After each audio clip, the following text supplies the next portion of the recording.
وَإِمَّا لِتَشْرِيفِ الْمُسْتَخْلَفِ، اور ایک شکل یہ بھی ہوتی ہے کہ جسے خلیفہ بنایا جائے اس کے اعزاز اور اکرام کے اظہار کے لیے اسے خلافت دی جاتی ہے۔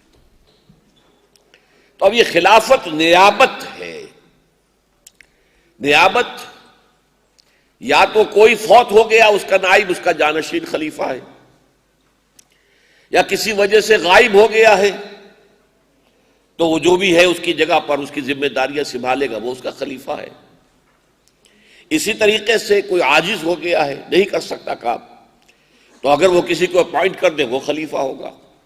اور کبھی کبھی کسی کے اکرام و اعزاز کے لیے بھی اسے خلافت دے دی جاتی ہے۔ اب ہم جانتے ہیں کہ زندگی میں خلافت دینا، موجودگی میں خلافت دینا، یہ ہمارے ہاں تصوف کا ایک اہم معاملہ ہے کہ کوئی بزرگ ہیں، مرشد ہیں، روحانی معالج ہیں، اور پھر اپنی زندگی ہی میں کچھ لوگوں کو تربیت دے کر جب اس قابل کر دیتے ہیں کہ اب وہ خود بھی دوسروں کا علاج کر سکے روحانی اعتبار سے، تو انہیں خلافت عطا کر دی جاتی ہے۔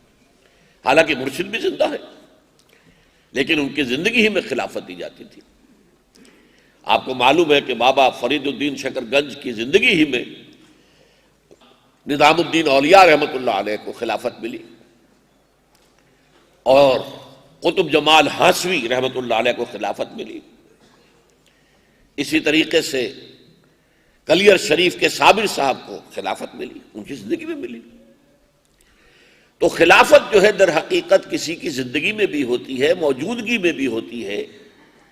چنانچہ یہ جو بادشاہ تھا جو غرق ہوا ہے حضرت موسیٰ علیہ السلام کے زمانے میں، اس کا باپ جو تھا اس نے اپنے بڑھاپے کی وجہ سے اپنی ہی زندگی میں اپنے بیٹے کو بادشاہت عطا کر دی تھی، تو وہ اس کی زندگی ہی میں خلیفہ تھا۔